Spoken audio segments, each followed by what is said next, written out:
So ayan, punta lang po kayo sa inyong apps. Hanapin nyo po ang inyong YouTube. So, i-click nyo lang po yan. Tapos yan ang makikita nyo mga video sa bandang left side sa taas yung YouTube logo. Tapos may makikita kayong plus.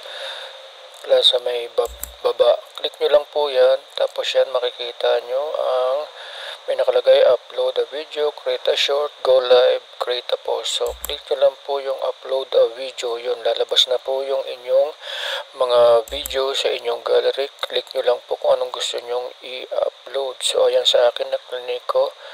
So ayan, sinome in ko lang kung ano nasa baba. Click nyo lang po yung next. Tapos yan na makikita nyo po. So isusum ko lang din po yan.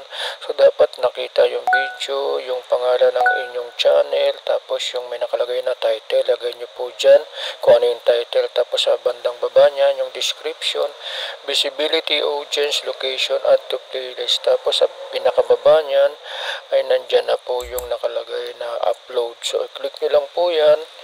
Tapos yan na po.